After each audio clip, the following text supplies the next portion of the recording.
Good evening students. तो जैसा कि लास्ट लेक्चर में हमने क्या पढ़ा, लास्ट लेक्चर में हमने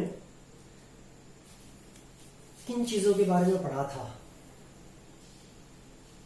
वो थी आपके पास जैसे इंपेरिकल फॉर्मूला, उससे रिलेटेड न्यूमेरिकल। उसके बाद में जो चीजें थी आपके पास वो था स्टिचियोमेट्री एंड स्टिचियोमेट्रिक कैलकुलेशन। इंपेरिकल फॉर्मूला के बाद में स्टिचियोमेट्री था जो एलिमेंटल मेजर था। समझिए एलिमेंट को मेजर कैसे करते हैं, एक रिएक्शन में रिएक्टेंट और प्रोडक्ट जो है ना वो किस तरह से बता सकते हैं आप कि कितना कैसे रिएक्ट करेगा, वो सब था। उसके बाद में आपके पास जो नेक्स्ट आर्टिकल है वो है आपके पास लिमिटिंग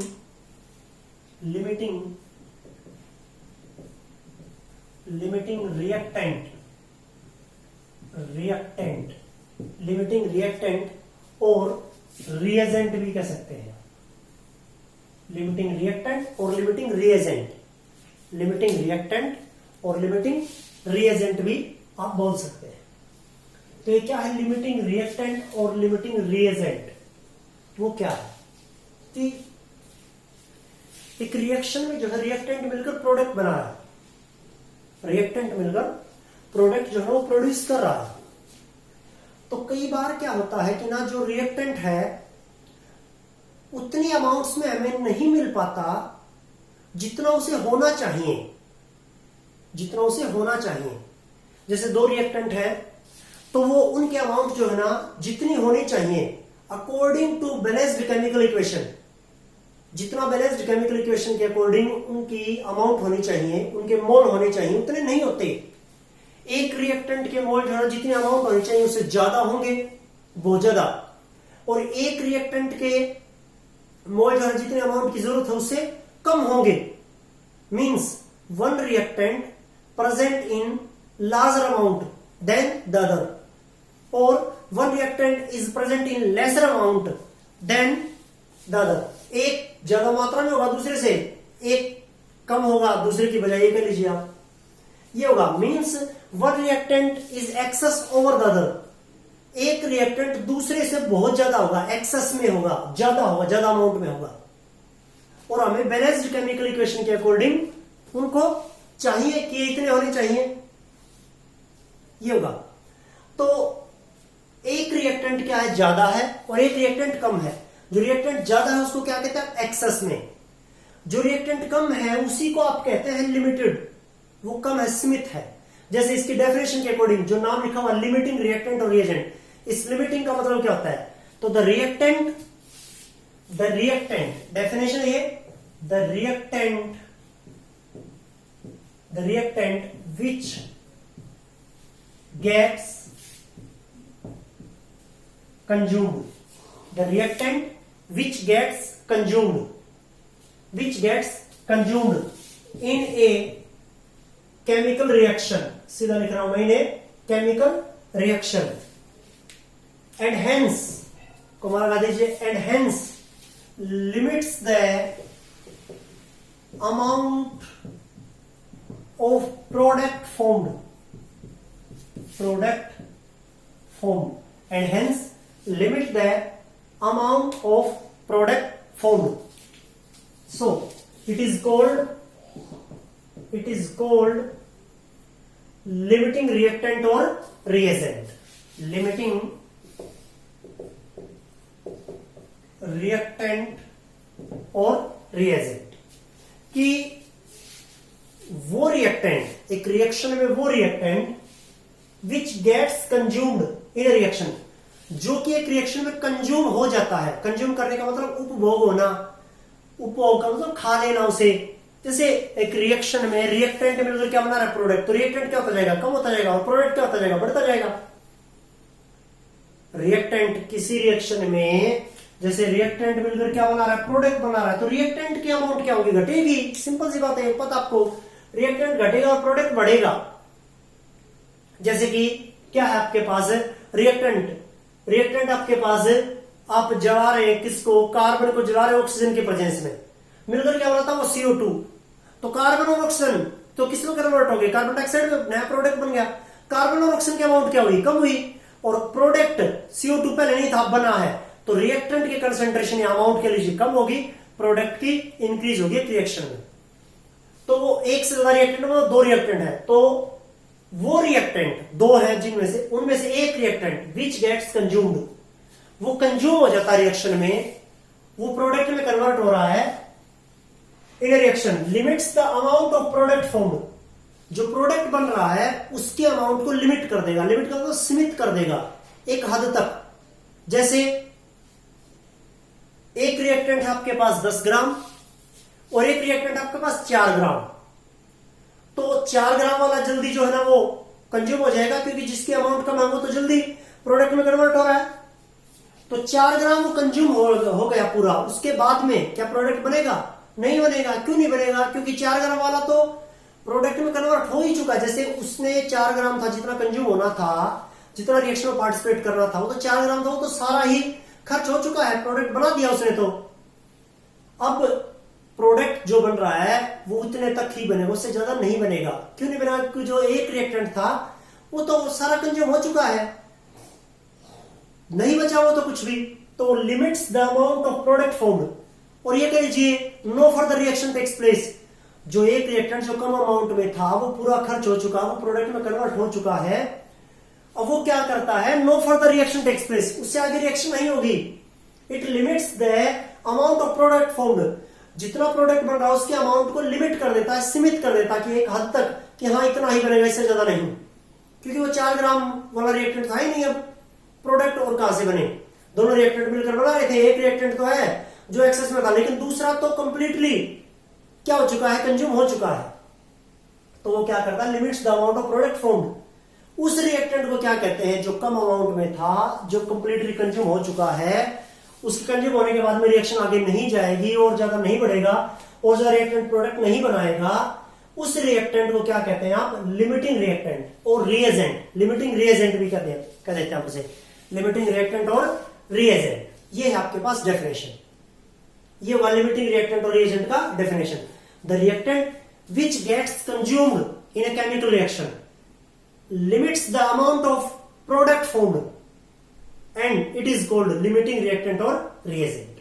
कि जो रिएक्टेंट रिएक्शन में कंज्यूम हो जाता है वो प्रोडक्ट की जो अमाउंट, जो प्रोडक्ट बन रहा है उसके अमाउंट को क्या कर देता है, लिमिट कर देता है, सीमित कर देता है, क्योंकि उसके बाद में वो कंज्यूम हो चुका तो उसके बाद में रिएक्शन नहीं जाएगी, no further reaction takes place, आगे नहीं बढ़ेगी रिएक्शन। उस रिएक्टेंट को, उस रिएजेंट को कहते हैं लिमिटिंग रिएक्टेंट और लिमिटिंग रिएजेंट। ये है आपके पास, ये था डेफिनेशन लिमिटिंग रिएक्टेंट का और रिएजेंट का। अब ये तो डेफिनेशन था, आपको किस तरह से पता लगेगा, एक न्यूमेरिकल जो है एनसीईआरटी में है, सोल्ड न्यूमेरिकल है, इजी न्यूमेरिकल है, सोल्ड है, तो आपको मैं बता रहा हूं किस तरह से उसको समझाने से आपको पता लग जाएगा कि लिमिटिंग रिएक्टेंट कौन सा होता है, कैसे होता है। उससे रिलेटेड न्यूमेरिकल कर लेते तो, जैसे स्टिचियोमेट्री पढ़ा, एम्पेरिकल फॉर्मूला पढ़ा, उससे रिलेटेड न्यूमेरिकल कर लो, वो चीज इजी हो जाएगी हमारे लिए। तो आपके पास यहां क्या है, वो न्यूमेरिकल है, और इसको मैं साफ कर देता हूं। लिमिटिंग रिएक्टेंट और रिएजेंट आपको पता लगेगा कि कौन सा होगा, लिमिटिंग रिएक्टेंट और रिएजेंट। तो वो देखिए,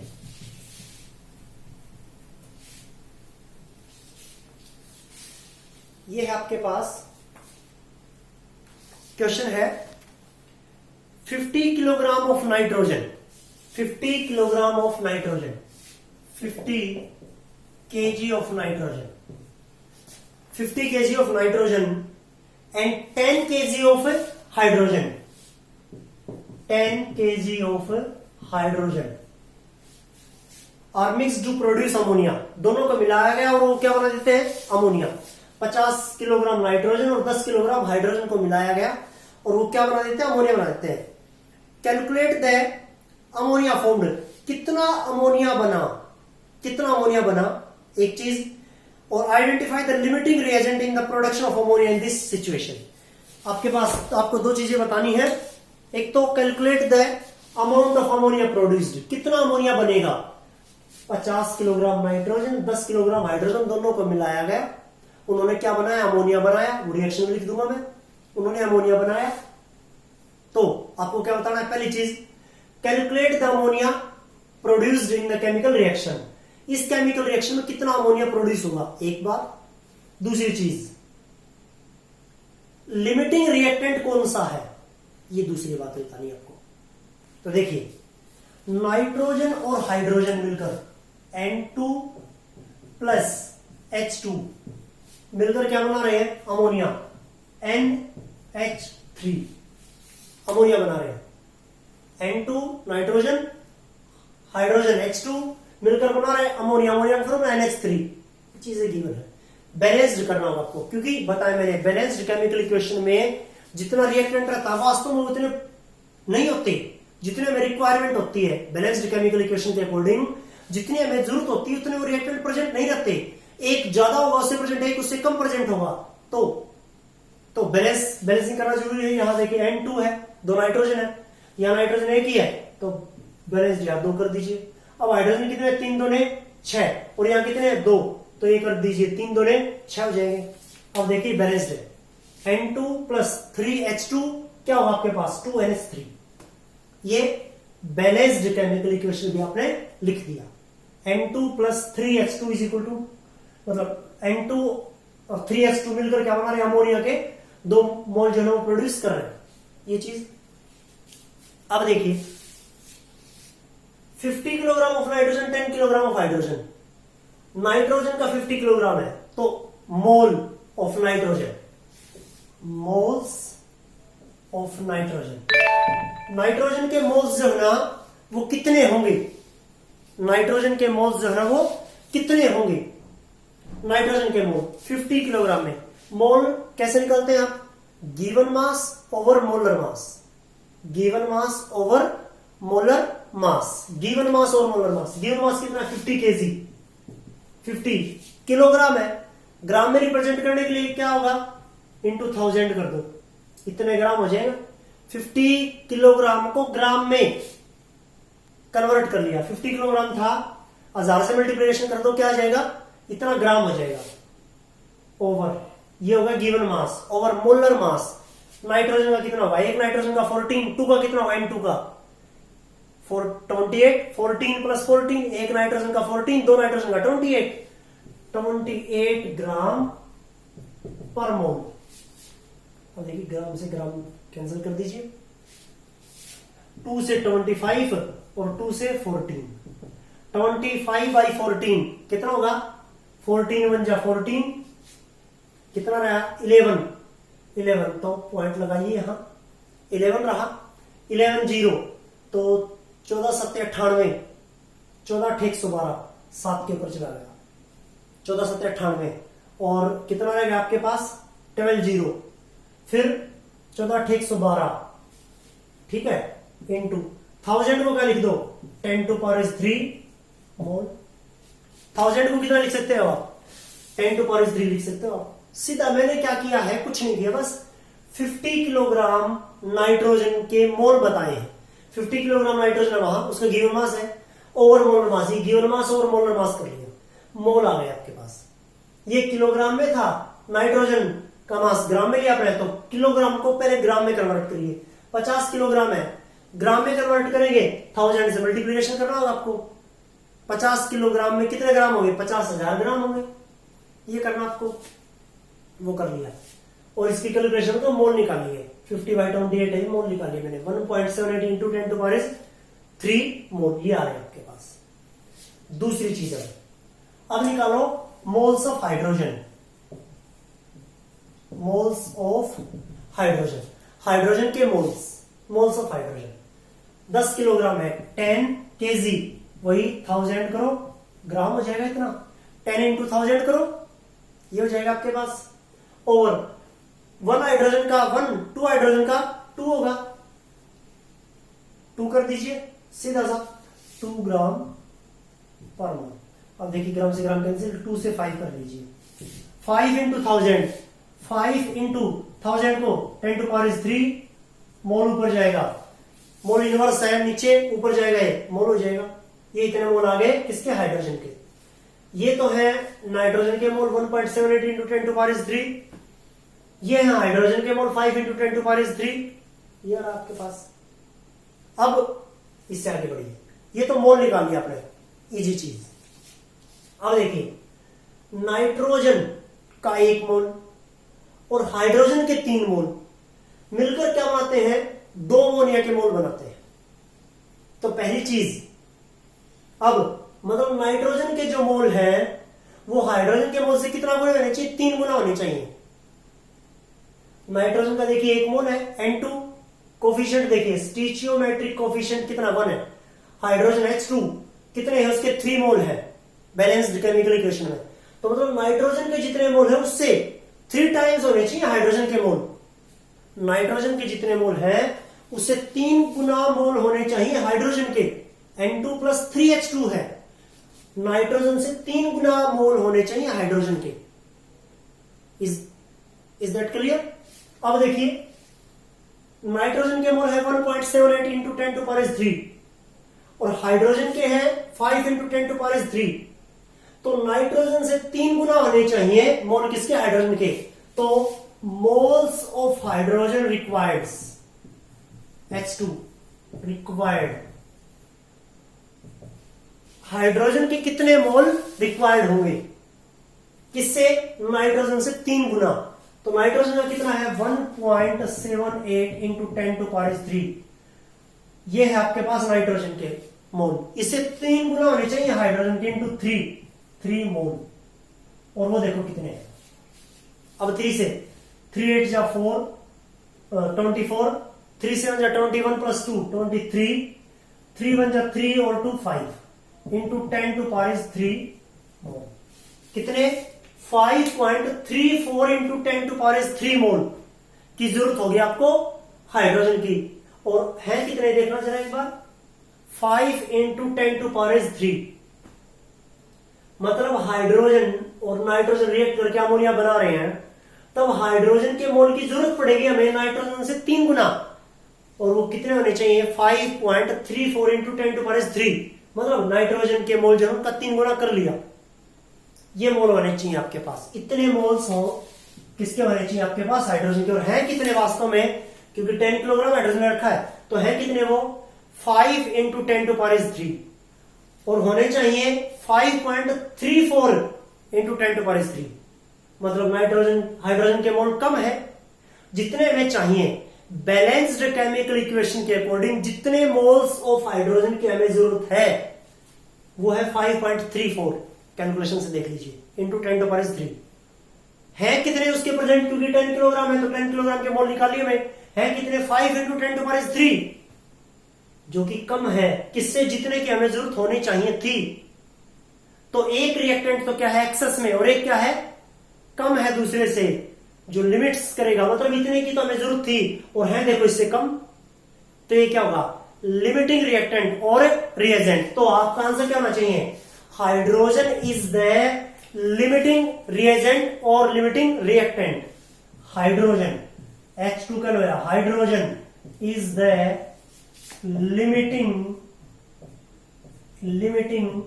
रिएजेंट और रिएक्टेंट, ये कह सकते हैं दोनों चीजें।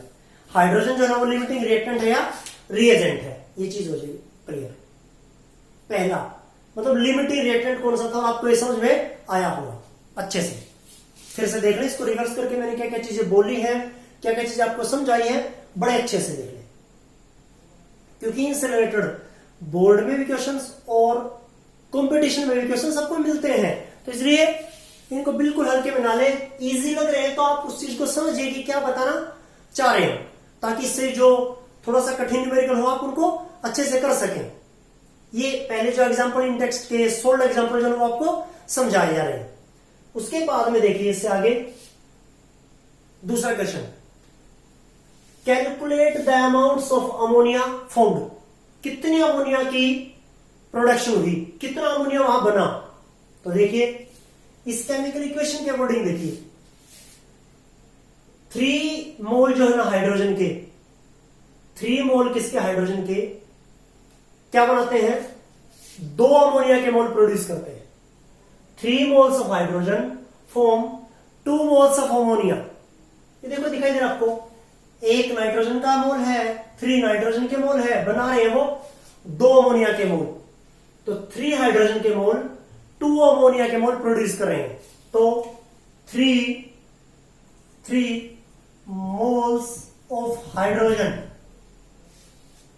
फॉर्म्ड, प्रोड्यूस्ड कर लीजिए 2 मोल्स ऑफ अमोनिया, अमोनिया के 2 मोल्स बना रहे हैं, 3 moles of hydrogen formed 2 moles of ammonia. अब देखिए कितने मोल है वहां, प्रेजेंट कितने हैं, प्रेजेंट है मोल्स ऑफ हाइड्रोजन 10 किलोग्राम से, मतलब ये तो होने चाहिए थे, ये नहीं रहे हमें जितने प्रेजेंट हैं हाइड्रोजन के, क्योंकि 10 किलोग्राम ऑफ हाइड्रोजन है ना, तो जितने प्रेजेंट है 5 इंटू 10⁻³ मोल्स प्रेजेंट है, तो क्या होगा 3 मोल ऑफ हाइड्रोजन क्या बनाते हैं 2 मोल ऑफ अमोनिया, तो 5 into 10⁻³ moles of hydrogen, 5 into 10⁻³ moles of hydrogen formed कितने मोल्स ऑफ अमोनिया बनाएंगे, 3 मोल्स ऑफ हाइड्रोजन जो है वो 2 मोल्स ऑफ अमोनिया बना रहे हैं, तो क्या होगा 2/3 इंटू 3 मोल जो है ना वो हाइड्रोजन के 2 मोल ऑफ अमोनिया बनाते हैं, तो 2/3 इंटू 5 इंटू 10⁻³ क्या हो जाएगा, इतने मोल प्रोड्यूस कर देंगे, इतने मोल्स प्रोड्यूस कर देंगे।